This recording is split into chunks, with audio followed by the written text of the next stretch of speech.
Hey, what's going on? You know who it is. It is Bruce Jordan, the Michael Jordan Hotel. Today we got John Carpenter in the building. This episode is being sponsored by the California Lodging Investment Conference. Make sure you join us in March for an amazing, incredible conference, one of the best conferences of the year. Today we're going to be talking about preparing for interviews. Why you end up not getting a job because you are not prepared. And there's nobody better than John to talk about that subject. What's going on, buddy? How Thanks you for being doing? on the show. I'm good. Thank you. You know what I ask everybody, how did you get started? That's the first question. I actually got started in hotels when I was 17 years old, but got started in recruiting in 2012. It was a family business. My mom wanted to retire, wanted me to come on, take it over. So that's what I did. I was happy to get out of retail after 19 years. But what it's taught me is I've actually hired for 30 years. I started hiring at 21 years old. I'm 51. So if you want to, talk about preparing for interviews, I know a little bit about it. Nice, nice. Like what is the number one mistake you see when someone comes to an interview? For me, I think the biggest thing people is fear, to be honest with you. Like they approach an interview like it's good. They're on stage and there's 100 people there and, they're going to have to talk to them. But in reality, you're talking to one person. You might get in a panel interview where you're going to have 4 or 5. But if you just have a conversation with somebody, as opposed to trying to tick off the boxes in your mind about how to explain a resume that's in front of somebody, right? And then the second thing would be research. Like they don't do their research on the company, on the person they're interviewing. I actually just made a post about this 2 weeks ago about how they don't do that research. And we actually had a company tell us that 2 weeks ago. They didn't know anything about our company. They didn't know anything about me. They just came to the interview and talked about themselves. So we're not interested. All right, well, that makes sense. And we prepare them for that, but obviously we can only go so far for what they're going to listen to.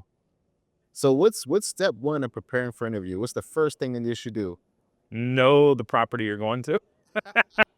Know the management company, and all that stuff is easy to find, right? And then, for me, what I tell people is they really need to run through reviews and not just TripAdvisor, try to pick up a couple others. See if I tell people to go Google the name and then go to news, see if there's any news that's come up from there. And then, like I said, once you get to the management company as well, do the exact same thing.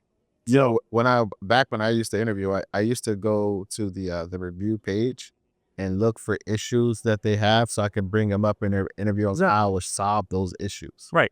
So they know that I was the right guy for the job. And I think that's the thing. When you get in an interview, you're really just trying to show you can solve their problems. And most people talk about themselves, but you really want to talk to the person about solving their problem, which could be, not clean rooms or the breakfast was bad, like whatever you're going for, find what it works for you and then use that, to say, I can solve your problem. Second thing, preparing for an interview, a dress code. Like I see people, I heard of one person showing up in pajamas. Yeah, since COVID, it's actually been super funny. Right? COVID, everybody was starting to go to business casual in the industry. Was predominantly suits. Lifestyle hotels come in and independents. And so people kind of moved to that business casual. But then COVID happened and people don't want to get off their couch when they're not wearing their sweatpants, right? And so the one thing we've always told people is take a drive by the hotel, get out, walk in the night before, see how the people are dressed. If they're dressed in suits and ties, then you need to be dressed in suits and ties. If it's a casual place, like if your general manager, like we'll say at a Courtyard, is wearing a polo shirt and khakis, then wear a polo shirt and khakis. That part of going the day before and walking through the property also gives you more information on how to solve their problem. Nice, nice. Yeah. What's the third thing they should do to prepare for the interview? I just think I actually always take it back to just having the conversation and not being afraid to do so, right? The person in front of you is human. The person in front of you is just afraid of you as they are. And although they're going to talk to 10 people that day, you have to stand out. The way to stand out is actually use data. The way to stand out is actually just talk to them about their problems, again, not about you. And I think that a lot of people just take the number 3 thing is don't take your resume and read it. They've already seen it. They've already done it. They've already looked at your LinkedIn profile if you have one. It's regurgitated on your resume. You have to show them something that is not on that piece of paper or not on LinkedIn. That is very true. Yeah. And actually, I was writing some posts last night after our little happy hour, and one of them was about that, like how to use data to solve someone's problem so that you can stand out in an interview. When is a good time to talk about salary and financial compensation and bonuses? You know, when we get involved in a client and they call us, salary is the last thing I talk about. Like, I want to hear about their struggles. I want to hear about what they're, running into, how many people they've talked to, what they're missing, where the resumes are coming from. I talk about everything before I even get to salary with them. And I think interviews are the same way. I think maybe even in the first interview, you were there, you applied, you knew it, where it was, or a recruiter sent you, so you knew where it was. So first interviews are not the spot to talk about salaries. I think those are saved for second interviews, third interviews. In the first interview, yeah, certainly ask about, why they're there and culture and like benefits maybe, and not benefits as in like, how does it benefit me, but benefits as in what are the perks of working with you guys? And then the rest of it comes down the road. If you lead with salary, they're shutting you down right off the bat. Gotcha. Because all they want, that means all you want is money. And we all know that that's just, That's right. Right. That means you could in 5 days you could go to someone else that'll pay you $5 more. Exactly. Exactly. And that is the thing too. Like, I think everybody says money's not the biggest thing. Like, I'm not really concerned about the money. I'm more concerned about work-life balance. I'm more concerned about, culture or whatever. But then they sit down in an interview and go, I want to be paid $100,000. Well, this pays $75,000. Thanks for coming. And like, instead of like, maybe they offer more than maybe you're only working 37 hours a week as opposed to 45, or, you don't know like until you actually sit down and have that conversation. Man, what is that conversation like? Because a lot of people, their time is more important than the salary. Exactly. Like if I can only work, I used to work 80 hours a week. If I could only work 40 hours a week and spend more time with my family, Right. like how do they have that conversation in area? I think one of the biggest questions people don't ask is why that hiring manager, whoever it be, the HR general manager, whoever, came to that company. That's going to give you such an inside door to what they have and where they're at. And like, I think that for them, telling you, well, I did too. I used to work 80 hours a week and now I only work 45, and my kids love me, and they're in school. Like, that stuff. You don't know that walking in the door. So asking that question, and then also, like, one of the big questions that should be asked, which will show this too, is how can I be successful in this position? Because they're also going to tell you that with that question, they're going to say, well, the person before us was very successful. He got pulled away for more money, but he worked 75 hours a week, and that's why he was successful. Do you really want to go there and work 75 hours a week? So, and again, I was interviewing a candidate who was a regional VP of ops, and they had 3, this company, regional VP of ops, regional VP of revenue, and regional VP of sales. The revenue person left, so the salesperson picked that up. And then the regional salesperson left, and the company put everything on the regional director of operations. So she's making $135,000 to run 10 hotels. And she's working, she told me, 112 hours a week on average. That sounds about right.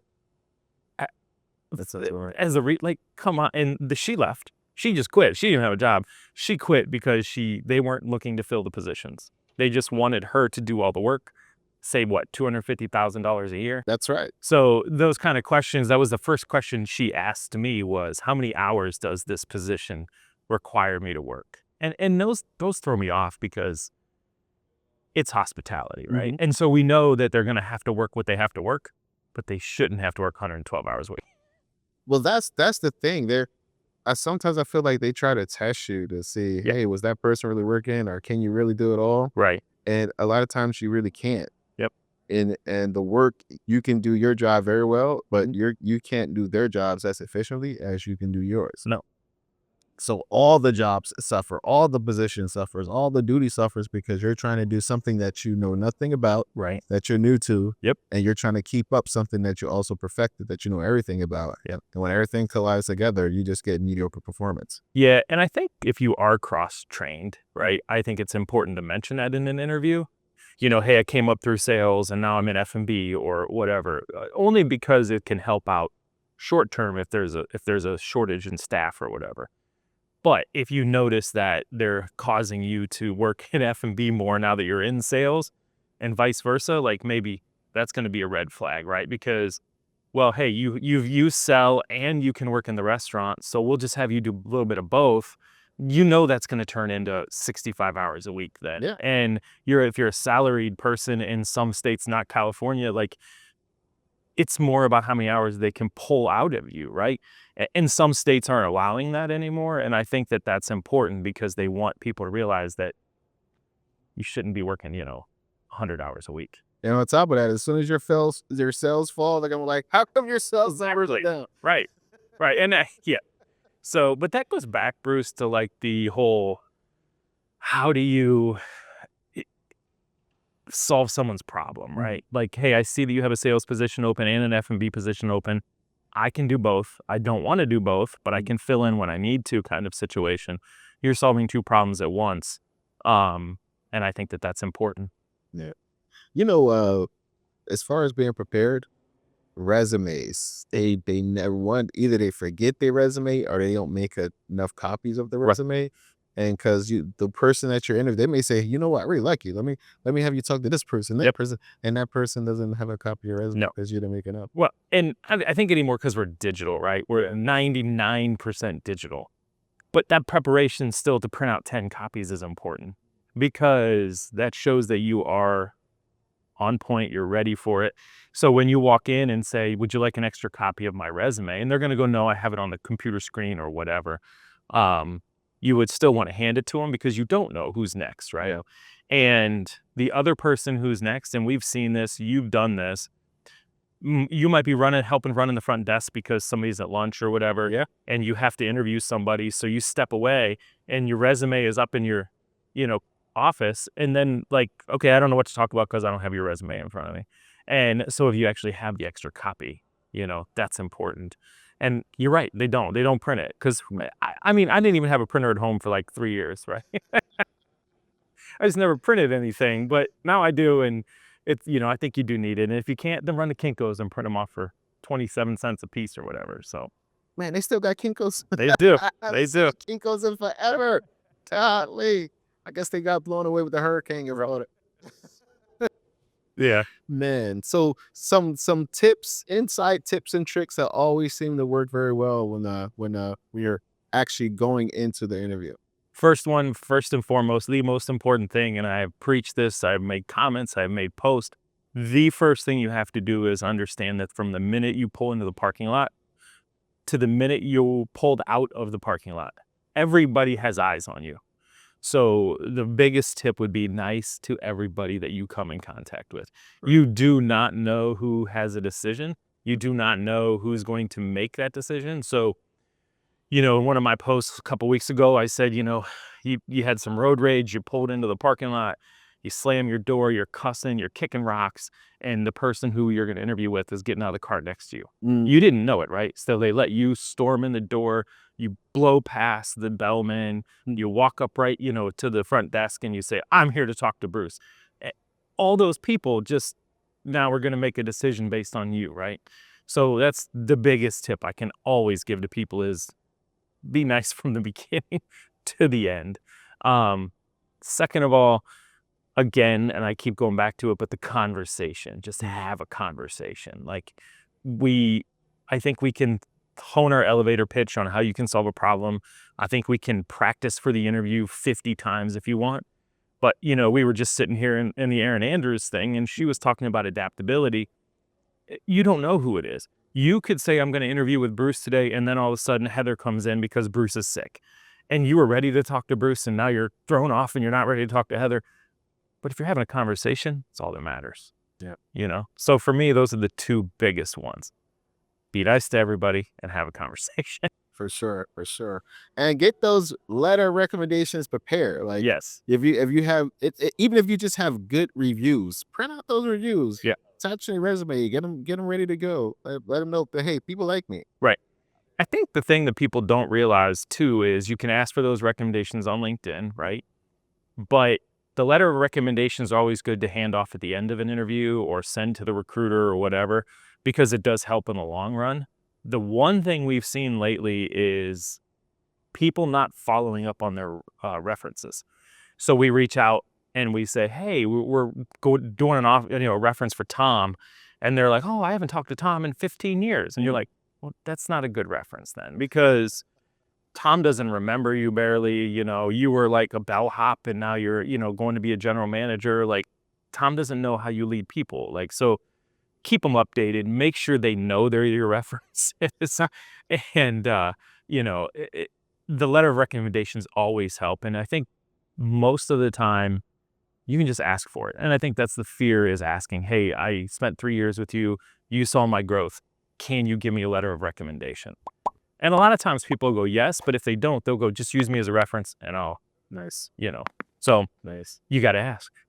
Don't be afraid. That's it. Well, listen, thank you for joining the show. How can everybody get in touch with you? You can just follow me on LinkedIn. I am there. I am there every day, sometimes twice a day, at John Carpenter. And if you just look it up, Snelling Hospitality.